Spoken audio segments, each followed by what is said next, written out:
ஹாய்ங்க. மணக்க மட்டன் பிரியாணி என்னோட சிஸ்டர் ஸ்டைலில் எப்படி செய்யுதுன்னு பார்க்கலாமா? ஃபஸ்ட்டு இந்த ஸ்பைசஸ் எல்லாம் போட்டு ஒரு கரம் மசாலா ரெடி பண்ணி வச்சுக்கலாம். அதுக்கப்புறம் ஒரு 8 வெங்காயம் நீல வாக்கில் அரைஞ்சி வச்சுருக்கேன். 6 தக்காளி, பூண்டு இந்த அளவு எடுத்து வச்சுக்கோங்க. ரைஸ் வந்து 1.5 கிலோ ரைஸு 1.5 கிலோ மட்டனுங்க. அதுக்காக நல்ல பெரிய பாத்திரமாகவே எடுத்துக்கோங்க. கடலை எண்ணெயும் நெய்யும் ஆட் பண்ணியாச்சு.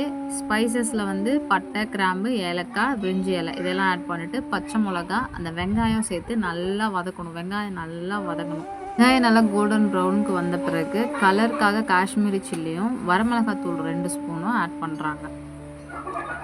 அதையும் நல்லா வதக்கிட்டு தக்காளியும் சேர்த்து தக்காளியும் நல்லா வேகட்டும்னு வதக்கிக்கணும். தக்காளி நல்லா வதங்கினதுக்கப்புறம் 4 டேபிள் ஸ்பூன் இஞ்சி பூண்டு பேஸ்ட்டு ஆட் பண்ணி அதையும் நல்லா வதக்கிட்டு புதினா கொத்தமல்லி 2ம் சேர்ந்த மாதிரிக்கு 2 கைப்பிடி அளவு ஃபுல்லாக போட்டுக்கிறாங்க. இதை நல்லா வதக்கிட்டு கொஞ்சமாக தயிர் ஆட் பண்ணி அதையும் ஒரு நிமிஷம் வதக்கிட்டு நம்ம கழுவி வச்சுருக்கிற மட்டனையும் அது கூட சேர்த்துட்டு கொஞ்சம் நேரம் வதக்கிட்டு இப்போ இதுக்கு தேவையான உப்பை ஆட் பண்ணிவிட்டு நம்ம ஃபஸ்ட்டு அரைச்சி வச்சோம் இல்லைங்களா அந்த கரம் மசாலா அதையும் அது கூட சேர்த்து நல்லா வதக்கிக்கணும். நிமிஷம் வதக்கிட்டு 1.5 கிலோ அரிசி வந்து இந்த கிளாஸால் 6 கிளாஸ் அரிசி வந்திருக்கு. 6 கிளாஸ் அரிசிக்கு 10 கிளாஸ் தண்ணி ஊற்றி மட்டன் நல்லா வேகட்டும்னு மூடி வச்சுருங்க. மட்டன் வேக ஒரு 1/4 மணி நேரம் ஆகும். மட்டன் நல்லா வெந்ததுக்கப்புறம் தான் அரிசியை ஆட் பண்ணணும்.